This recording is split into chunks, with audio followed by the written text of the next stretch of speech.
And good evening, and welcome to a very special edition of the Icecast Live. Hi, Sam. How you doing, mate? Hello, Shane. How are you doing? I'm very good. And hello, internet.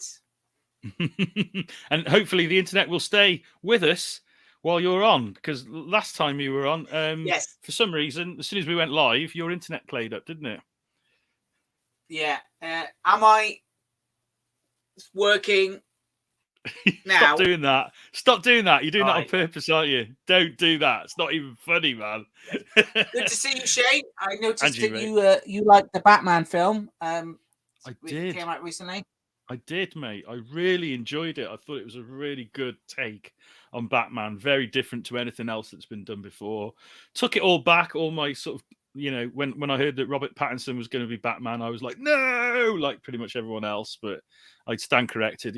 I thought he was absolutely brilliant. I thought it was just a really good film. Yeah, I agree. I loved it. I could do a whole nother episode about that, to be honest. I've never seen the shiny vampire thing, so I had no thing. I just thought, who's this shovel-nosed guy? It's like, might be all right. But it was really good.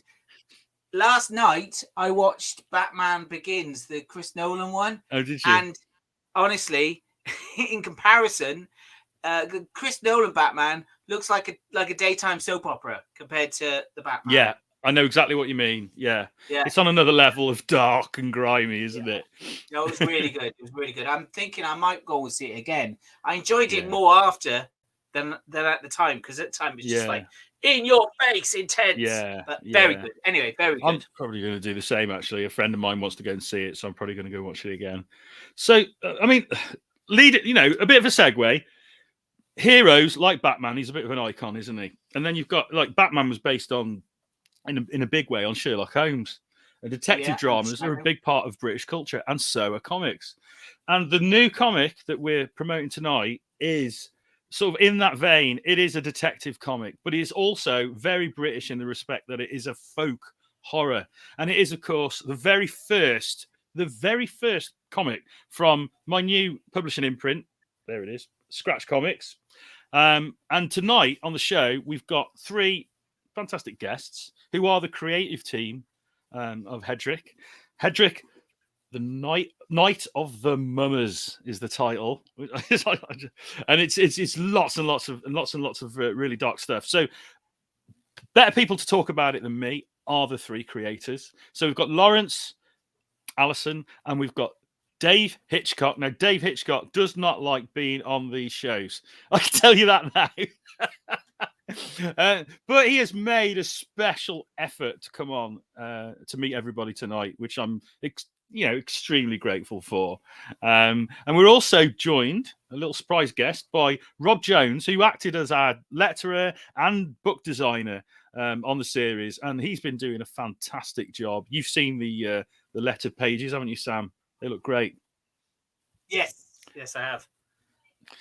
Great stuff. So, without any further ado, let's run the VT and get these guys on the show.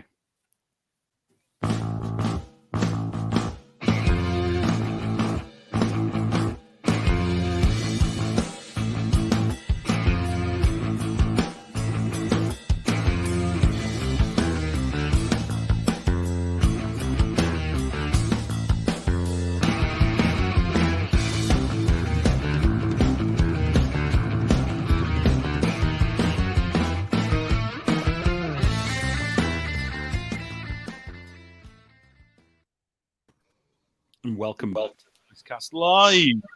Good evening, everyone. Howdy. Good evening. So, welcome, Laurence. Good evening, Shane. How you doing? I'm very well, thank you. Welcome, David. Good evening, everyone. It's like a quiz show, isn't it? I feel like that's it. It is, yeah. And last but not least, welcome, Rob. How you doing? Hi, I'm Rob from Doncaster, and I'm really excited to be on The Price is Right. Come on down. I'll take geography for 5, please, Shane. What was that, Sam? I'll take geography for 5, please, Shane. Yeah. It's all for fun. There's no prizes in this one. So what Hitchcock is real. Yes. Well, I've just got a little comment here I wanted to share, first of all, from Steve Pay. Hi, Steve. How you doing? Good.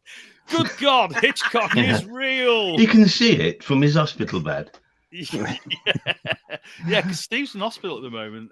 He's a friend on Facebook, and he's been in there for quite a while. I hope you're good, Steve. Yeah. We're all thinking of you, mate. We Get know you're well having a soon, tough Steve. time. That's it. Yeah. Get out soon, Steve. Yeah, get out, back to freedom. You can get out back to the world, which is pretty shit at the moment, but never mind. So we're going to talk about HEDREK tonight. Sam, show us this cover, will you? It's a great bit of cover artwork from Dave, just to give people a little taste of what they can expect. There we go. Beautiful cover artwork. Thank you for that, Dave. Absolutely gorgeous. Give us a little bit of background on this, Dave. What was your sort of thought process when you designed this cover? This particular one, Laurence had quite a bit of input on it. He wanted to show several characters, and he liked the sort of murky trees, forest type stuff that I do. So he said, "Can you put that into it?" And just tried my best to put it in. You certainly have. That's it, really. I really like the enlarged characters in the background. It's really menacing. Yeah, That's what you want, isn't it? I was just trying to think of some way to kind of use the trees as a separating sort of tool, so that you can kind of see the other characters, and plus the rest of the mummies in the centerpiece. But I only did that as a kind of afterthought, because I knew obviously the title would be across that section. So I just wanted, because I knew Laurence was going to hang it up in his own personal Hitchcock gallery. So I knew he'd hang it up. So I wanted to fill this area rather than just leave it blank, if you know what I mean. So Laurence, you have snapped up the original artwork for this one, haven't you already? I have, I'm afraid. Yes. I couldn't let it be released into the world without me getting it my grubby little hands on it. So yeah, it's up in the bedroom, much to my wife's annoyance. I couldn't think of better grubbier hands to have it, Laurence. So Laurence, for those who are unaware, which is pretty much everyone at the moment, because this is a brand new book, what was the idea behind HEDREK and the whole Night of the Mummers? What was your sort of reason for wanting to tell that type of story? Well, I mean, I'm assuming a lot of your viewers don't know what I do. I'm a forensic psychologist. I've worked with the police and the security services and the military for about 30 years now. And I've always had a love of comics. For those of you that saw the last Icecast Live, I spoke about my love of comics for many years. And I've worked with these guys, and I find it a bit of a struggle to watch a lot of cop shows, because they lack the fidelity or tonality of what I know cops to be like, or at least decent cop. We've had a lot of pretty appalling behavior from certain police officers in recent history. But, I've had the pleasure of working with some British police officers and some US cops that are very good. And so I wanted to write a hero story about a proper, real three-dimensional cop. And all the best cops that I've worked with are a bit unorthodox, a bit of an oddball, don't really fit in. Plus, I mixed that with my love of folk horror. And I've been lucky enough to work with Dave on the Labours of Heracles. And I knew that his sort of wheelhouse was this fantastical, strange, creepy, bizarre, murderous sort of quality that Dave brings to everything. So I just thought it'd be a fun thing to do. So I've actually written over 100 pages of this, right? But first issue, 28 pages, and Dave has absolutely smashed it out of the park. So it's been a real pleasure to work on. So I would describe it as a cross between Columbo and The Wicker Man.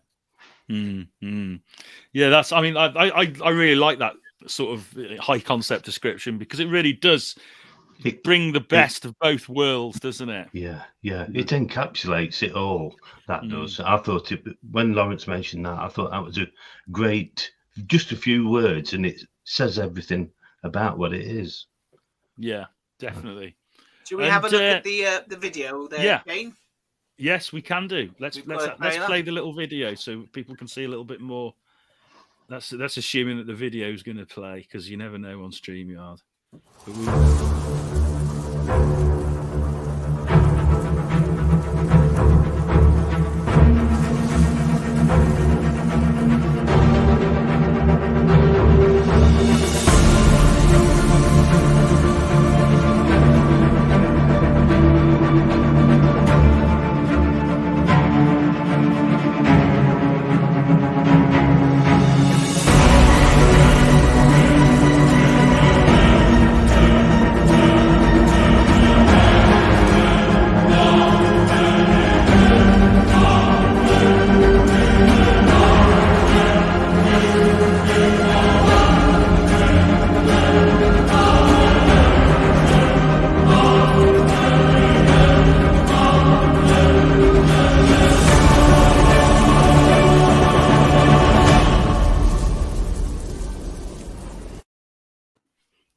there we go. Gives you a little bit of a flavour of what you can expect from the book. So we lost Sam there for a second. I think his internet's died, which is a shame because I was just about to go into showing loads of the artwork. No. But I'm sure he'll come back. So, Laurence, just to describe to people a little bit who are not aware about mummers and who some of these characters are, who are the prime sort of antagonist mummers in this book, and what's their history in real life? Well, so for those of you that don't know, mummers, goes back to sort of mummers plays where amateur actors would gather together. They'd have a mock fight. One of them would die, and then they get resurrected by a kind of quack doctor. They've got some sort of relationship to the old morality plays. Part of it was satirical, and if you Google image mummers, you'll see a load of creepy weirdos with pillows on their heads, or boxes on their heads, or horse skulls on their heads, and it's just like super creepy imagery. So I thought these would be great antagonists for HEDREK, and our story starts off with him kind of being farmed out to these seemingly sort of stupid little cases where pranksters are playing tricks on politicians or people that haven't got nicked for offences that they've probably committed because there wasn't enough kind of evidence on them, and then our story escalates from there. So what looks like small japes and sort of fun and weird things going on suddenly becomes more insidious, more pernicious, more creepy, and much larger. I mean, there's 3 awful things that happen to our hero just in the first 28 pages that I don't think have happened to many heroes in any other comic strips. He really gets put through the mincer pretty quickly. So you always got to duff your heroes up, haven't you? Oh yeah, definitely. I mean, you look at all the classic, iconic hero stories. I mean, the ones that come to mind. I remember always, the Clint Eastwood Man with No Name movies. He always had a good beating. Before he came back to. What I didn't know, Dave picked this up.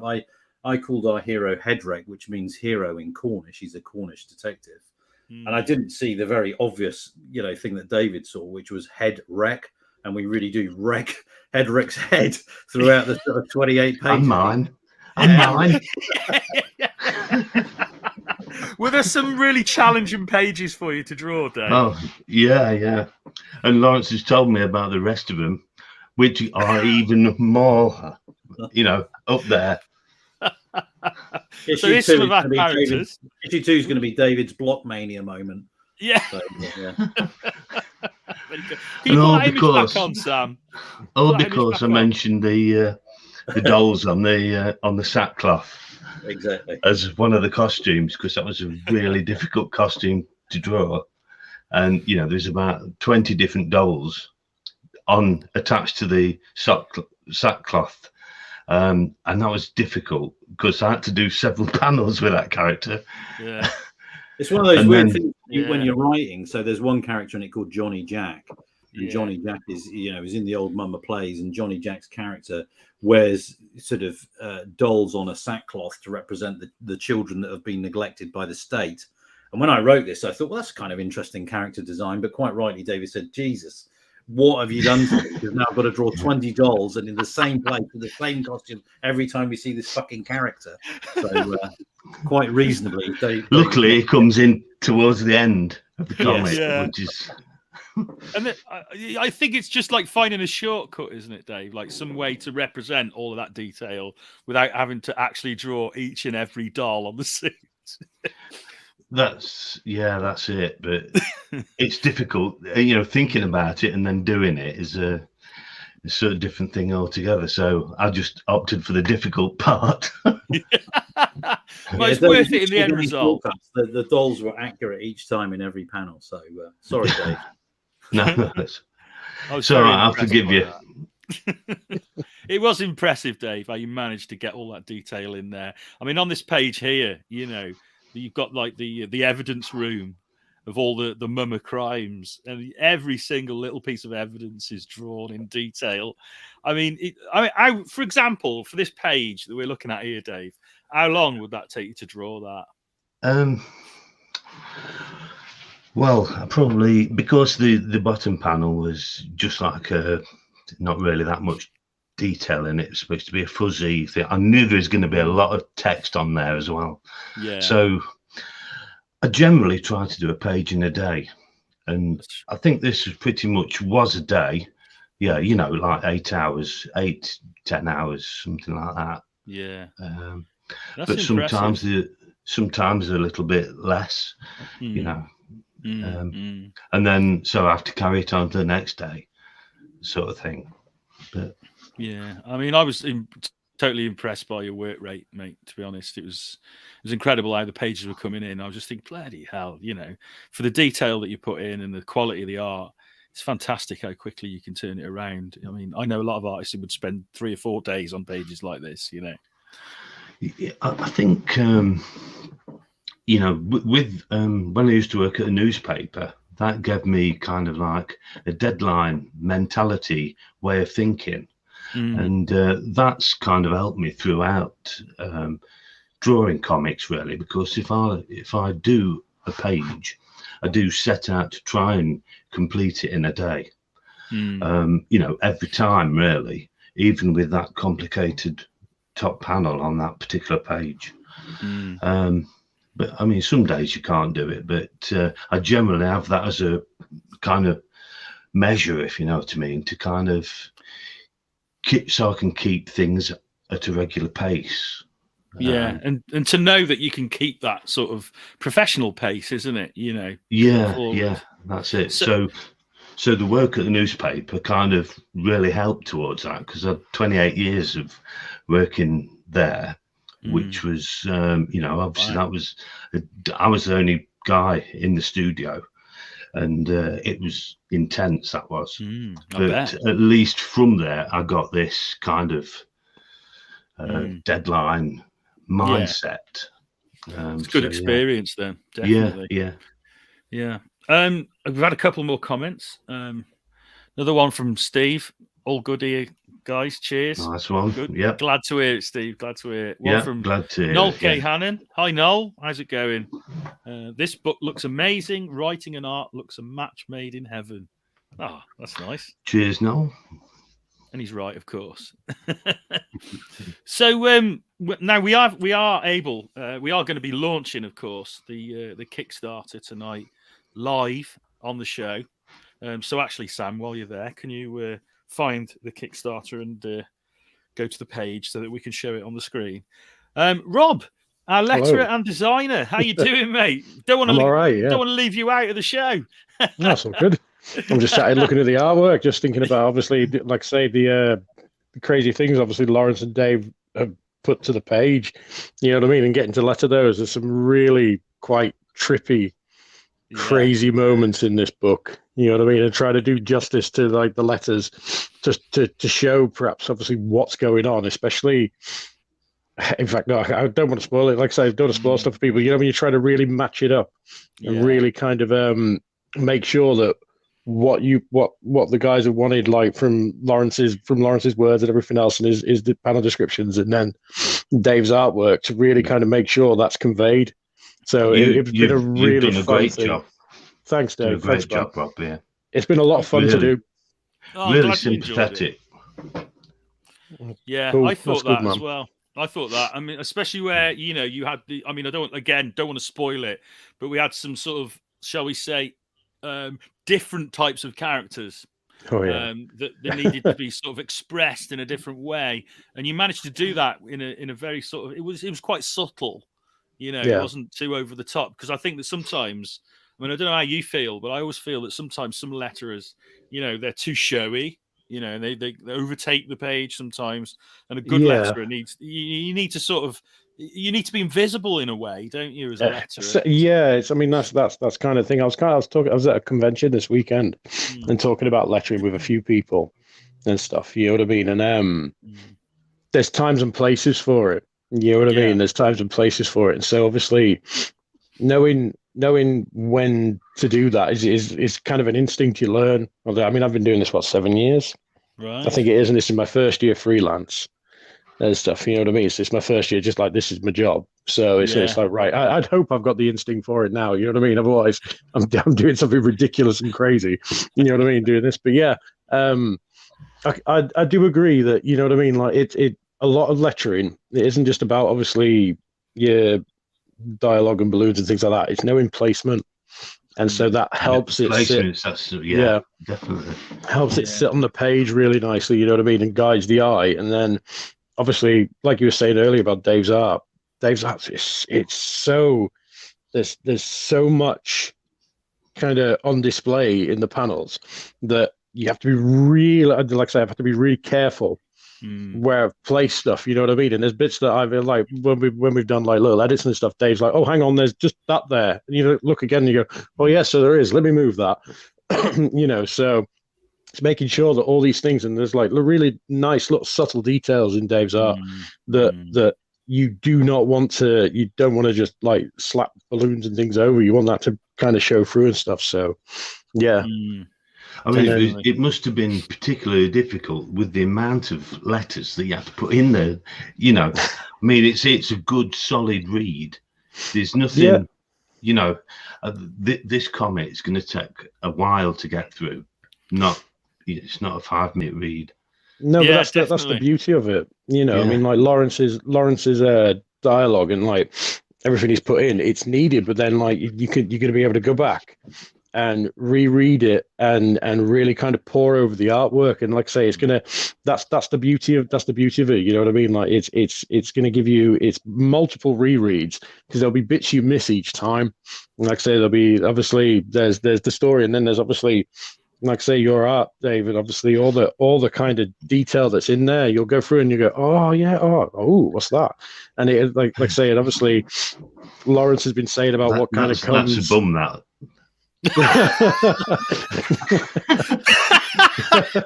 not modelled by anybody, may I add. This is Laurence again. See, I love that. That's making me Laurence. We've got bums and tits in this one, haven't we? Yeah, we have. Yeah. All manner. Probably the first time I've done that. Well, there we are. There's a boob. Forced to do it. But yeah, I mean, it's right what you're saying, Rob. You know about the detail, because when I first read the script, I had to read it 2 or 3 times for it to sink in, because there's a lot of sort of layers to it. I noticed. Yeah. I mean, Laurence, when you wrote it, was that your intention to sort of layer it so that people could enjoy it sort of on different levels? Yeah, I mean, you know, there's the straight narrative of it. As I said, I've written over 100 pages of it now, and each episode is a self-contained piece. But I was always very mindful of wanting to build it up. As Dave is freaking out now. But yeah, I mean, I think Steve, there is a lot of filth in it. But yeah, apart from the bums and tits, it is a little bit deeper than that. So I think, you know, some of these things come out subconsciously anyway, not intentionally, and sort of rereading it, I thought that's kind of interesting, and that led to the next story, the next piece, and the next layer, and the next layer of the onion. So there's a little bit. I mean, it's not highbrow intellectualism by any means, but that said, you know, there's some interesting stuff in there. You know, issue 1, I think, talks about social justice a bit. I mean, it doesn't ram it down your throat, but there's issues around social justice. And issue 2, we're talking about refugees. And issue 3, bizarrely, we're talking about Russian oligarchs. So this was written way back in November, by the way. So just to get that across, yeah. So it's strange how it's panned out, but yeah, I think there are layers to it. And I mean, you know, in terms of what Rob and David have done, I don't know if we can look at that first panel again, where we're looking at the characters in the office. When I wrote that panel, I'm quite thin on my descriptions. I think David will agree, but I couldn't believe that. Well, 2 things really, 2 minor miracles just to that first panel. I didn't ask Dave to draw a background in the panel, so you know we get 4 major characters in that first panel. And we get a background of Lou in Cornwall, so we get the setting. But I didn't ask for that in it. They just slightly, you know. Well, I attempted to put it in, but that's just good storytelling, isn't it? Characters and the background of Lou in Cornwall, and then Rob managed to squeeze all the bloody lettering in as well. So that first panel was a bit of a nightmare. I know. I gave Rob another nightmare on another page, which we probably mentioned. Not just it worked. It worked. Yeah. Our little like workshop idea thing that we came out of it. It works, and it works really well, and it sits really nicely. in the story as well. Almost, you know what I mean? I'd going through the PDF and stuff and putting it through together. What you're referring to, people figure it out when they read the book. You know what I mean? And what we did, I think it works really, really well. Almost like a moment to pause and breathe. Yeah, and then you're straight back into it and stuff. It punctuates the story really well, doesn't it? It's good. It's quite some quite groundbreaking stuff actually from the storytelling point of view in this comic. I think it's a lot of people will read it and and think I've not actually seen anything like this before. Well, which isn't easy these days. Laurence's characters, they're so deep, and as you read the comic, you can see why they're doing what they are doing. You can begin to understand why they're acting like that. And I can't give anything away, obviously, but it's good. It's like Laurence said, it's like peeling an onion. There's so many levels to those characters. And that's one of the great things about working with Laurence. It's because it spurs me on really, really well as well, despite the odd rankle. The odd nightmare and the odd headache. It's pushing me. That's what it is. Well, it is. That's the thing, isn't it? It's good to be pushed, Dave. It's good to be challenged, isn't it? Yeah. Sorry, Laurence. It is, I was just saying, there's quite a lot of comics I read these days that's such a thin read. They might look good, but you're sort of over and done in sort of 5 or 6 minutes. So HEDREK is more detailed. I mean, I was conscious of what I could leave out, and actually John Short, I don't know if he's listening in on this, but his advice was don't put anything in the story that isn't absolutely totally necessary. Yeah. And what you're constantly thinking about what can be cut out, and the joy of that is once you cut stuff out, you can imply stuff with the art and indeed with the words that are said, but the words that are left out as well. So as David said, it does warrant second readings where you think, that's kind of I didn't realize that character was going to do that, but now that I saw that in panel 2, page 2, that kind of makes sense. So it is layered, and it has been thought through. And I was very disciplined with the writing. Each every 6 pages I wanted a cliffhanger at the end of each of the 6 pages, and for it to be very disciplined in that way, and that makes you economical with storytelling.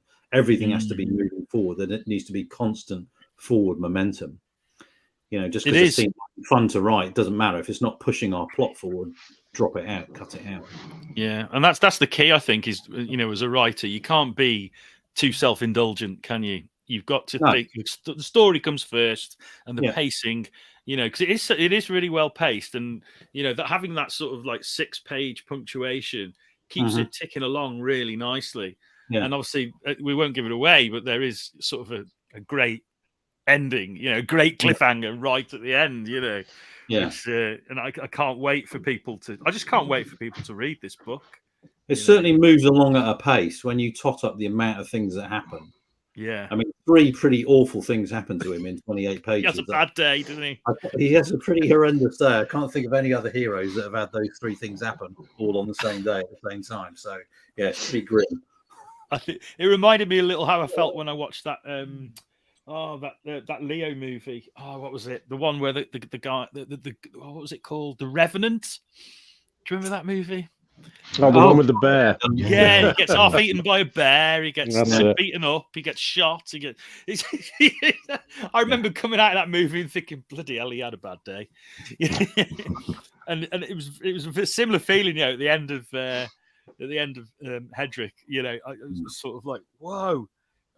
How much more crap can this guy deal with? But of course, he is going to be just the tip of the iceberg. Yeah, the iceberg. Yeah. It gets a lot worse.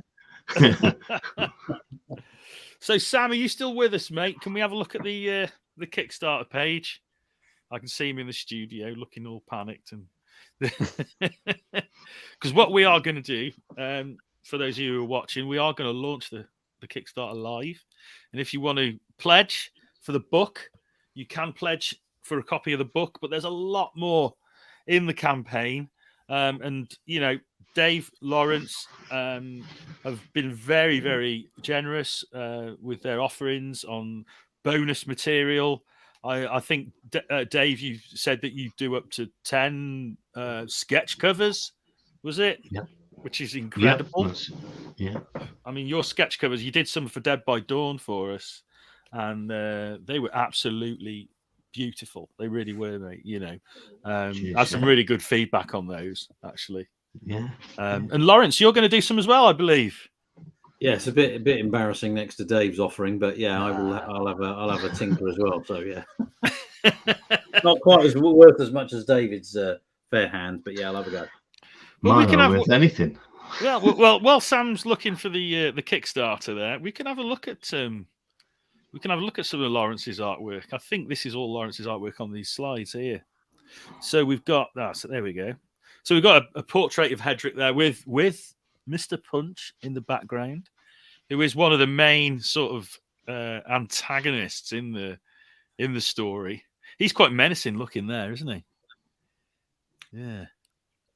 And Father Christmas, who is modelled on a very famous character, very famous real person, isn't that right, Laurence? Yeah, I sort of based it slightly on Henry Cooper. So yeah, that's my Father Christmas, complete with bloody knuckle dusters. So yeah, great stuff. David's done a great rendition of him as well. So yeah, kick-ass Santa. Yeah, it's great stuff.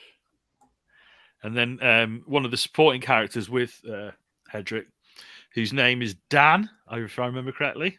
Dan O'Keefe, second in command. Yeah, that's the man. Yeah, great stuff. And who's this character? Well, so this person doesn't appear until issue 2, actually. Right. So yeah, we will see more of that person later. So yeah, slightly mystery figure at present. Yeah. I really like this one. I think it's got such, movement to it. This is in the middle of a mummer riot, isn't it?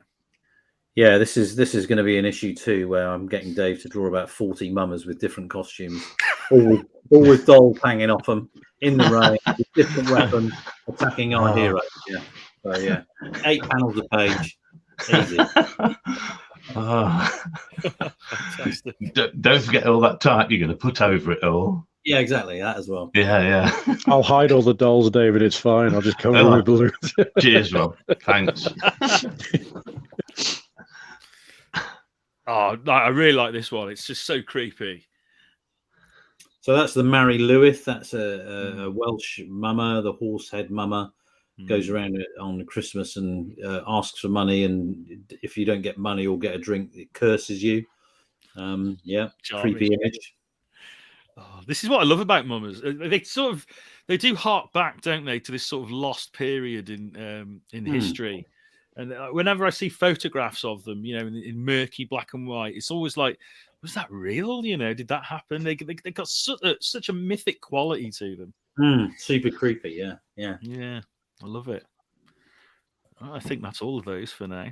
So Sam's still looking for the Kickstarter. I think he's having trouble. I might have to go to it myself. He's shaking his head and he's throwing his hands up in the studio. So I'm gonna see if I can find it. Let's have a look. See, because we need to do. I'm having a bit of an internet problem, but I thought I'd join. If you want to find this Kickstarter page, yeah, you take over, Sam, while I'm having a look for this page. Yeah. I think it's because it's only. It might be that because it's only sort of on beginning stages. You can't actually go to it without a link. I think that's how the way it works, isn't it? Anyway, tell me more about this Welsh mummer. Mary Lewis. Well, I mean, it is a mummer that's still around in parts of Wales today. It's not part of ancient history. So there are certain Welsh pubs that you can go to in certain rural parts of Wales where various drunk people will walk around with a horse skull on and a sheet and freak people out of pubs and ask for money or beers. So yes, it's still. I'm from Cardiff. It's not something that happens, not seeing one Caroline Street every Friday night, but maybe more rural for you than you used to, Sam. I don't know. But it wouldn't surprise me. That does sound like a Friday night in the valleys or down Merthyr. Friday night activity. Yeah. So I don't know. Is it worth us talking about some of the other offers on the Kickstarter about David's original art, or definitely. Yes, definitely. I was just trying to get to the page so I could show it. But just give me 2 ticks because I think that I'm going to be able to share. So, Dave, tell us about your choice of seating tonight. The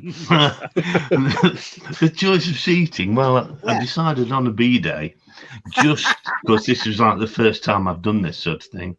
But so far, I've not needed it, so that's not bad at all.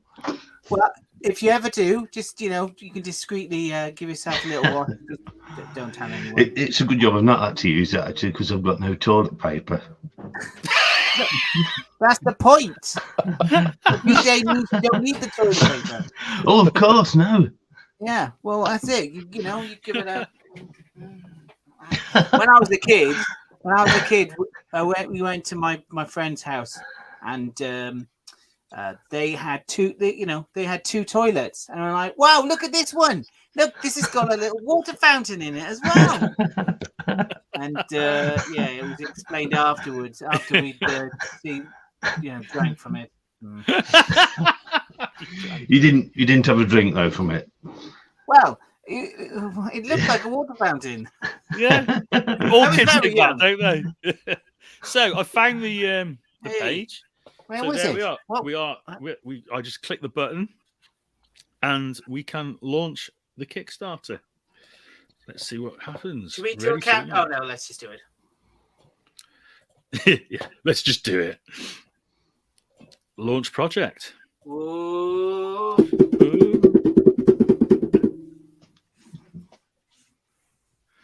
Oh, what's that?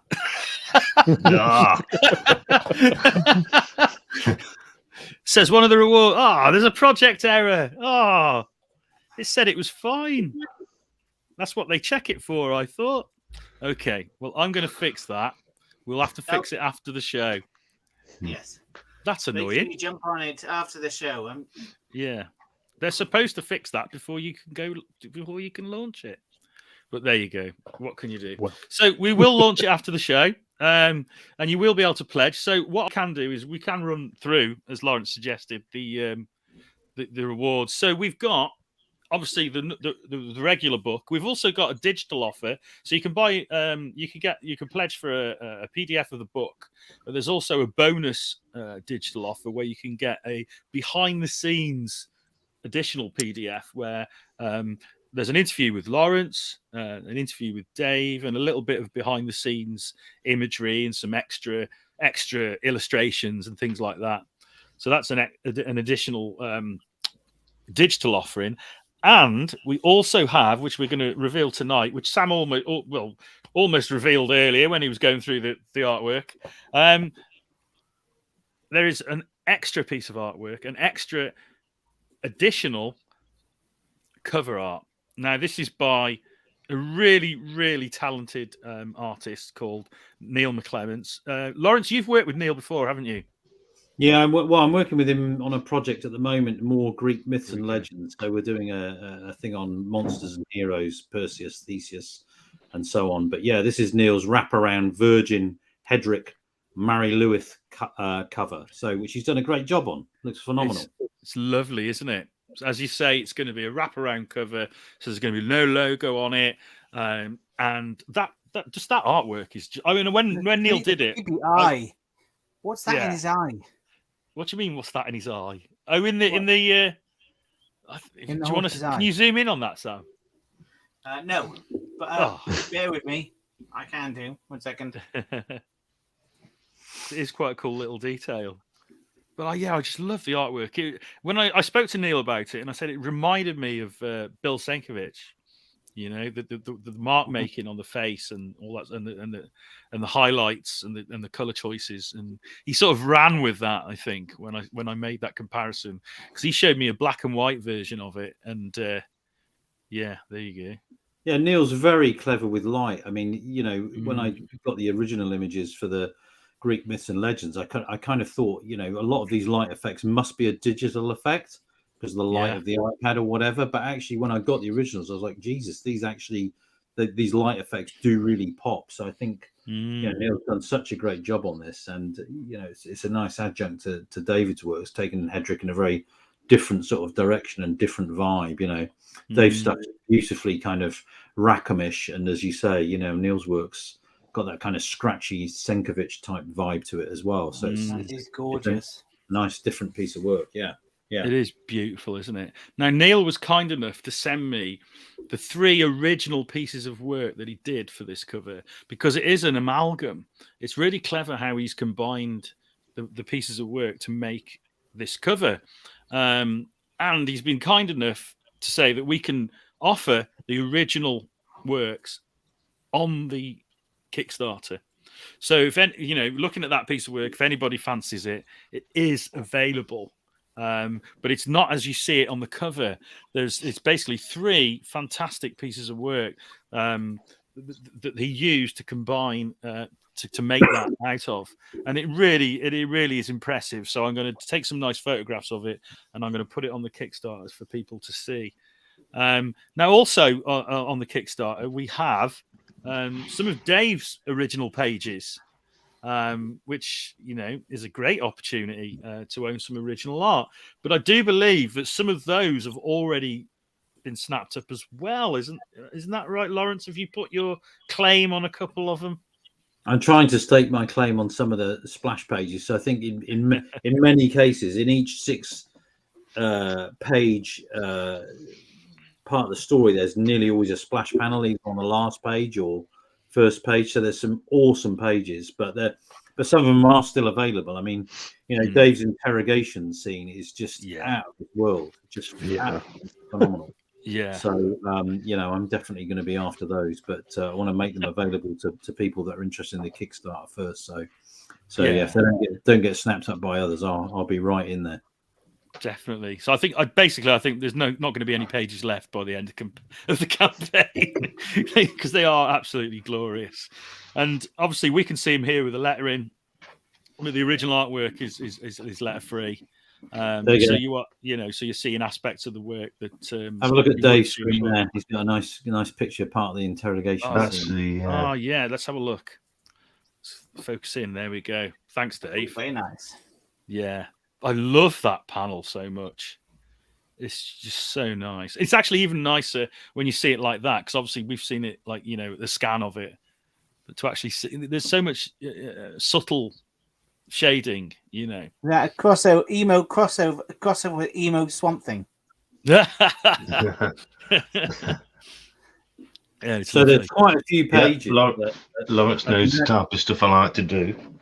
Yeah, so there's quite a few pages in there that we obviously can't show now because it's going to kind of ruin the story. But big splash panels where David's really gone to town on that kind of detailed work and the sort of magical trees and creepy, trippy creatures and fucked up imagery. So all of that's available. It is. I've made a special effort not to swear tonight. Oh, you're allowed to swear. It's okay. You're allowed to swear on this show, guys. All right. Yeah. You're such a potty mouth normally. Oh, now you fucking tell me.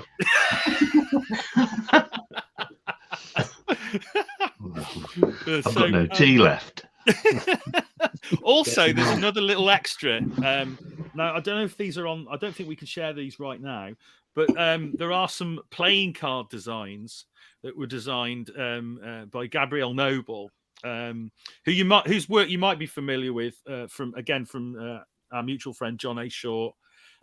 His label, he does some great stuff over at Cult Creations. If you're watching, John, hey. If you're not, why not? But they're lovely, really nice designs, and that was your idea, wasn't it, Laurence, to commission those?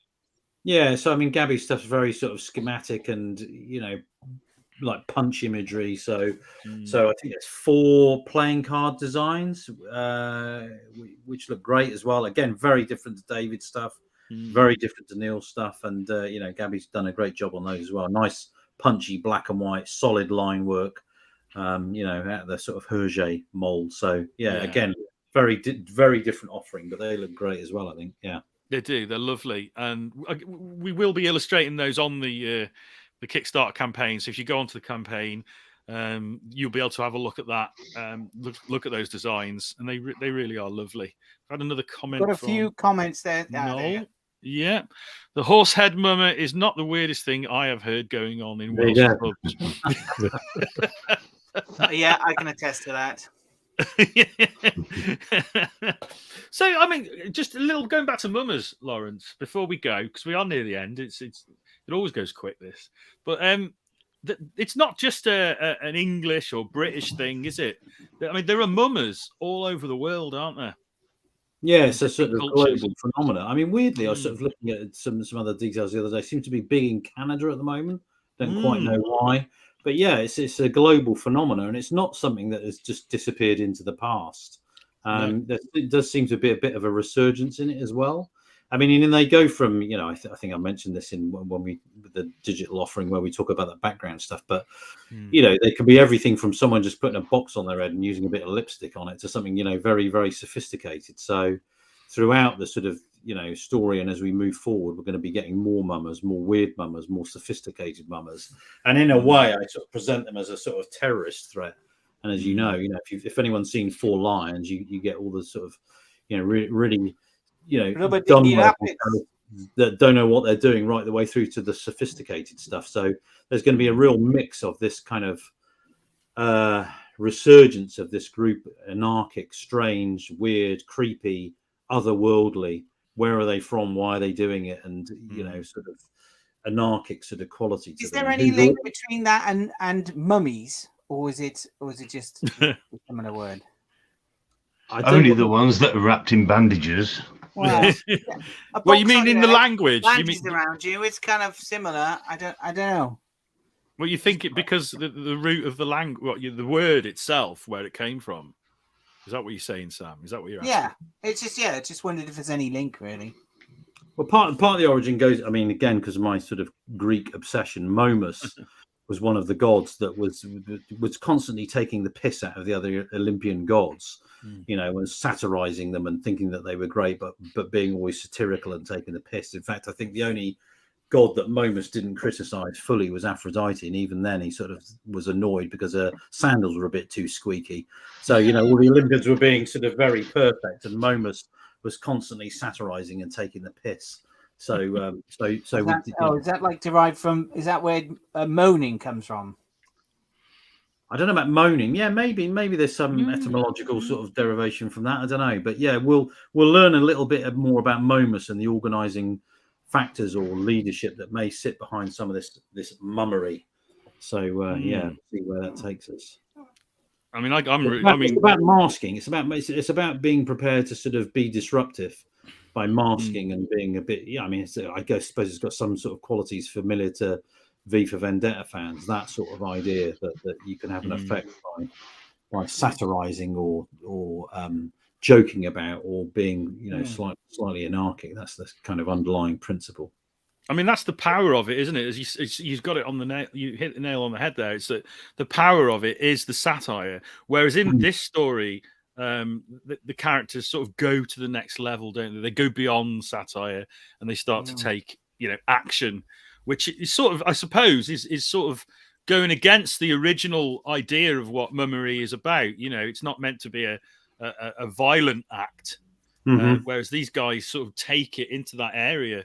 So the sort of way I look at it is that they're not, true mummers in that respect, and they're sort of betraying the idea of mummery, which makes them the villains they are, I guess.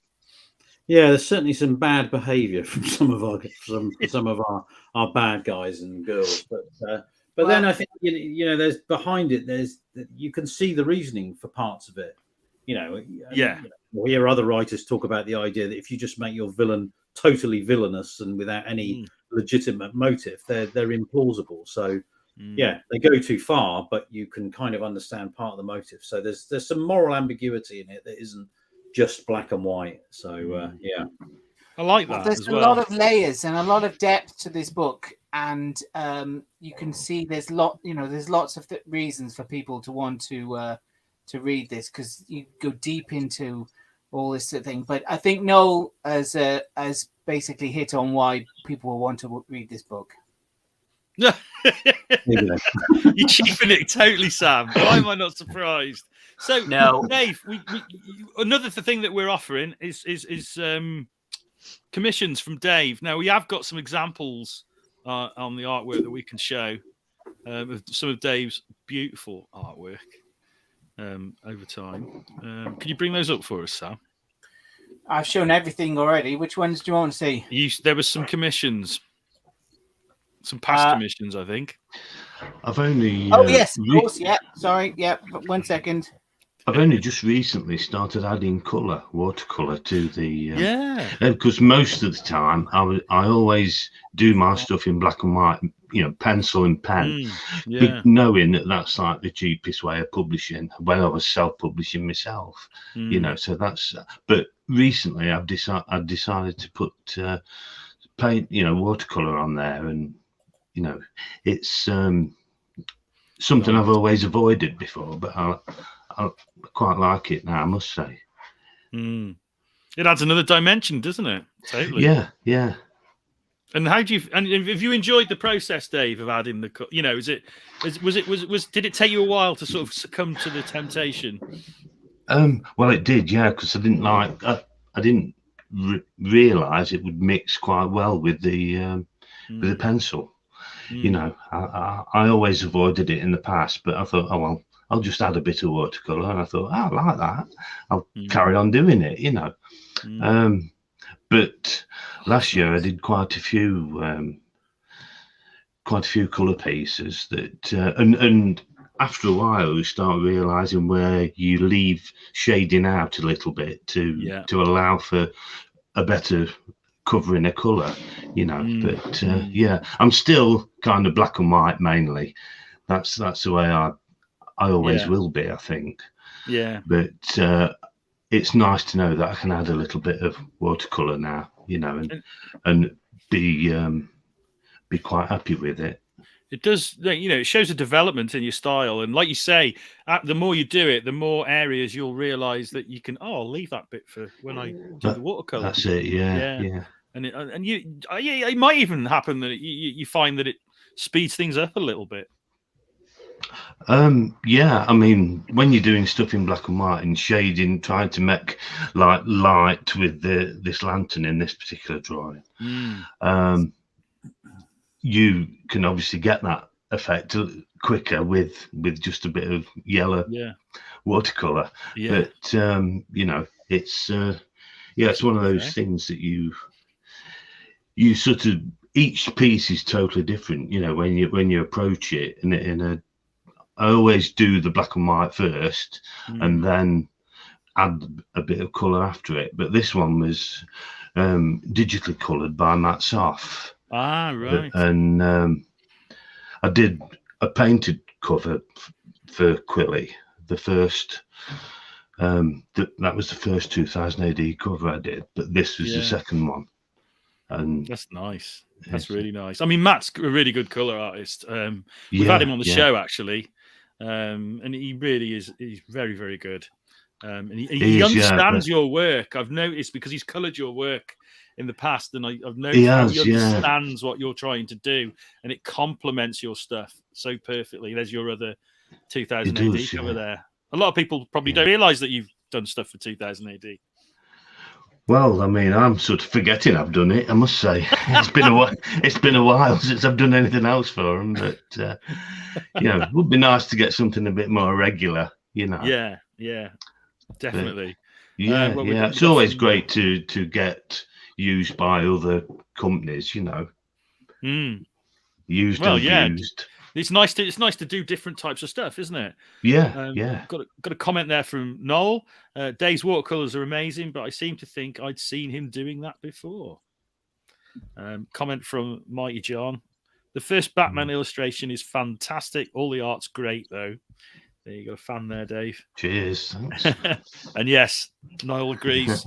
Matt John Soff is brilliant, and he is. He's very good, and he's a good artist in his own right as well. We had a great chat on the Icecast Live with Matt, and he was a great person to speak to, And Rob, if we go to you, mate, Hello. What other stuff where else can we find you? I know you've got a lot of projects on at the moment. Some of them you might not be able to talk about, but what other publications have you worked on? All right. So I've just done something with John Reppion, Leah Moore, and Amrit Birdie. That's coming out through Penguin. It's a big 136-page graphic novel, which is really cool for a TikToker called Carl Thomas. But fantastic book. John and Leah have written an amazing story in it, and Amrit's art's incredible all the way throughout as well. I think there's a campaign going still I've just done Techno Freak 4 with John Charles. Oh, we've got John on next week, actually. Yeah. I guess. Yeah, which was really cool. Very kind of transmet feel to it. I'm doing a load of stuff with Andy Lanning and Ant Williams at the moment. One called Meta Traveler, another called Metropolis. But I think they are, if I remember rightly, they're motion comics and stuff, which is quite cool. You can check them out not on eBay. You can check them out on YouTube as stuff. Oh, God, there's blooming loads. There's a few I can't talk about. I'm doing one. Like I say, I was talking about one with you guys before the show, and I'm not sure if I'm announced as doing that. So I like to say there's that as well. But that's a big one. It's really cool as well. Loads at the moment, absolutely loads. And then obviously I write my own stuff as well. I've got something coming this year which we're launching as well, a Kickstarter, which like I say, that's gonna be interesting. It's a War of the Worlds story from the perspective of the crew of the Thunderchild, so that should be quite cool. Which we've got coming as well. That's written by myself and a guy called gent called Matt Hardy, who runs Mad Robot Comics and stuff. So I know Mad Robot. fingers in many pies. Basically. So just I think I've taken the shotgun approach to lettering, which is letter everything I can. Fire it all out into the world and hope for the best. So, but loads of stuff. Fantastic. And Laurence, before we go, one last question for you, mate. You've got a project on the boil after this one, haven't you? Can you tell us a little bit about that one? I've got a couple of projects actually. I'm doing a slow time. There's not putting any pressure on myself to do this, but I'm writing a thing called The Immortal, which is the diary of a lighthouse keeper, which will be creepy, hopefully weird, strange, etc. And then I'm actually doing another piece of work with David again, which I'm doing his editing again with, which would be some sequential storytelling, a bit closer to home really, in terms of the stuff that we've been doing on interviewing and a 5-page thing that David's doing on the history of torture and why that's been so problematic, and bits and pieces that David and I are working on for that. But that, whether that hits anything other than the sort of police that we're working with, I don't know, but it'll be wide reaching in law enforcement, but whether we make it widely available, we'll have to see. So it's always great working with Dave. He's such a pro and such a great, easy guy to work with. So it's a couple of projects on the board. Likewise, Laurence, likewise. And Dave, you've got something you're working on. Can you tell us a little bit about that, or is that top secret still? Well, there's bits and pieces, Tom Segowski, the writer that he's wrote Hellboy universe stuff, and there's something with him that's in the pipeline. I did a few 12 pages for that, so that hopefully will be getting picked up soon. And I've got there's a couple of things. If I speak about them, they won't happen. So that's what normally happens. You don't want to jinx it, yeah? No, that's it. Yeah. I totally get it. I've got a cover possibility with Dark Horse, which is pretty good. Really looking forward to that if it comes off. So. And as Laurence says, I've got a lot of work with Laurence at the moment, which is not Mumma based. But it's his other side, his actual job stuff, and that's that's all very interesting. Even the torture pages I quite liked. Yeah, in your own twisted, perverse way. Like I say, he knows what I like drawing, and well, aside from bums and tits, But yeah. And then of course, I roughed out issue 2 of HEDREK as well. Yeah. So that's all. I mean, I should make a point of saying that, for the guys who are sort of maybe on the fence about backing the book and what they can expect from it. There's going to be more. I mean, I've seen more story, and if you get on board now, you're in for a real treat. You really are. I mean, there's a lot going on in the story. There's a lot to come, isn't there, Laurence? Yeah, it'd be kind of frustrating if we can't get another 75 pages out of David. Yeah. There's three more stories. So it's a 100-page arc. The first issue is a nice self-contained issue. So if it doesn't get any further than that, people will feel satisfied with what they've got with that one issue. But trust me, there's more to come, and it does get bigger and more crazy. So I mean, I hope people get behind the campaign, and if it does well, we'll be able to do issue 2, issue 3, and issue 4, and then they'll get the complete set of utter madness, and it will get madder and weirder and bigger and broader and more mayhem. So I hope we can get to its final conclusion. Yeah, I really hope so too, as well, guys. I really do. So although the campaign didn't launch because of a technicality, we will all be sharing it. So if anybody is interested in supporting the book, please do follow us on Facebook and Twitter, and we'll be sending out the link very shortly as soon as I fix that error. And you can pledge on the book, and there's lots of really cool stuff: original artwork, prints, playing cards, just really cool stuff. Thank you, guys. Oh, thank you, Michael, for your comment. Yes, we're looking forward to bringing it out as well. So thanks, guys, for coming on the show. It's been good to see you all. I've not seen you for a while, Dave. We're all It's been nice. I was going to put when I first come, I thought, I'll put my little Grogu here instead. I got one of them. I thought I've not been anywhere for 2 years. Nobody will recognise. Nobody will tell the difference. I was hoping to kind of stick him there, but he's in the other room at the moment. He's doing his own show, isn't he? That's what it is. That's it. Yeah, it is. Yeah. I was expecting you actually to come on with the bucket on. You know what I mean? Yeah. I did wonder about that, but then I thought, well, I don't know. Let's be serious. I thought to myself. You've not watched this show before, Dave? No, I have. Yeah. Oh well, that's nice. Yeah. Great. So thanks a lot again, guys. Oh, it's great to have you on, mate. It really is, and thank you, Rob, for coming on the show. I believe we will be seeing you next week as well. Yeah, John's asked me to come on as well, so that should be people be sick of the sight of me like, oh god, it's him again. You know what I mean? So it's always nice to welcome people back to the show and to talk about different things. Some people are just very prolific, so they end up coming on for different reasons. It's just one of those things. So what we'll do this week, and thank you, Laurence, of course, for making all of this happen. No problem. Pleasure. We wouldn't be here now without you, mate. So. Well, thanks for getting behind it, Shane. And, David, Rob, thanks for all your hard work. You've done a phenomenal job and brought something to life that looks really, really good. Let's just hope it does well. And what it should do, really. Yeah, it's a great book. It really is. I can't wait for people to read it and to enjoy it and to just get into that world of HEDREK. He's such an interesting character. He's a character that I liked.